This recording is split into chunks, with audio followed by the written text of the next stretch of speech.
Good morning, YouTube. Okay, we are concentrating on simple, delicious recipes that just plain work without messing around. And today we are doing a pork and cabbage skillet that is simple, delicious, and just satisfying comfort food.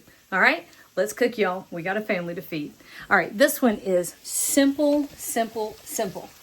All right, so all I have here is just over a pound of ground pork. So not so long ago, I bought a whole hog, which sounds like it's a ginormous amount of food, which, yes, it is, actually. I got about 160 pounds of pork. Loved the farmer, absolutely delightful, perfect human being, loved it. The butcher they sent the pork to was kind of a joke. The farmer did not use this one before, and this was a one-time thing, and they completely messed up my order. But the pork is delicious. So it was pasture raised, not technically organic, but organic in every way that counts. So this is absolutely delicious.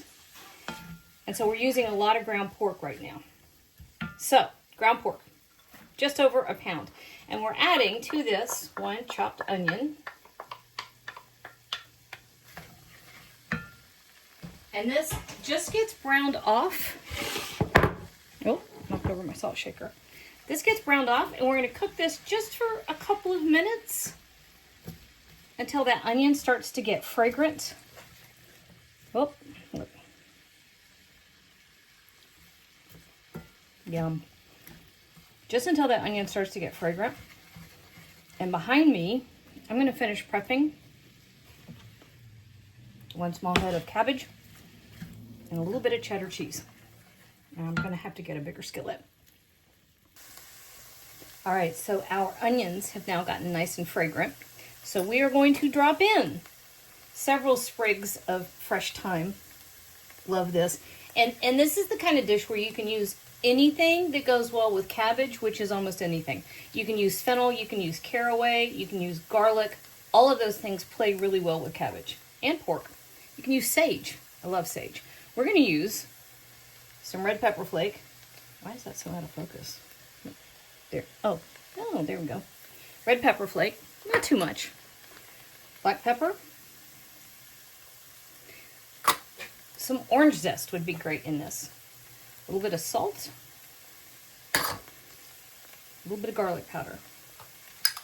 Actually, a little orange zest would be great with some fennel.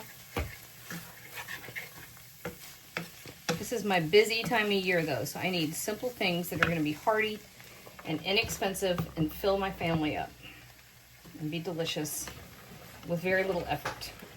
So this is a small head of cabbage. If you've got a great big head of cabbage, just make it a half a one. And your cabbage will wilt as it cooks. So this is the only hard part of this is a little bit of patience. This takes just a few minutes for the cabbage to kind of wilt down. So that's it. We're going to give this a few minutes just for this to kind of wilt and begin to collapse. And that's it. I'll be back in a second. I'm not entirely sure how long this went because two of my apple trees that I ordered came very early. This is February 14th, and I thought they weren't going to be here for another month. So I had to unpackage them and get them soaking in a bucket, and I got distracted. But delicious. The cabbage is still crunchy, but it does need a little more salt. So I'm doing that, and I have the broiler preheating because of this. So I have, I don't know, some cheese. I don't know how much. I'm using sharp cheddar just because I like it. This is probably 8 ounces. I had a big 2-pound block. This was not quite a fourth of it. I cut a very uneven chunk off. It was not quite a fourth. And so now I am simply going to run this under the broiler just to get this nice and bubbly. All right, hear it. Oh,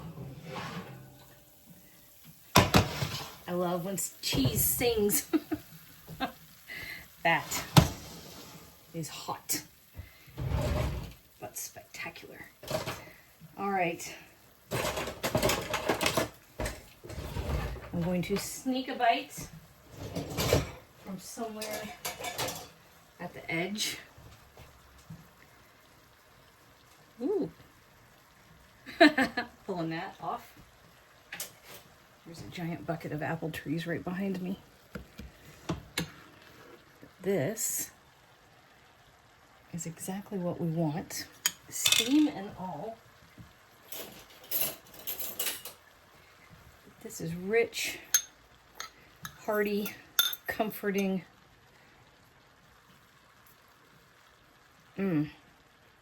Perfect, y'all. That is everything you could want.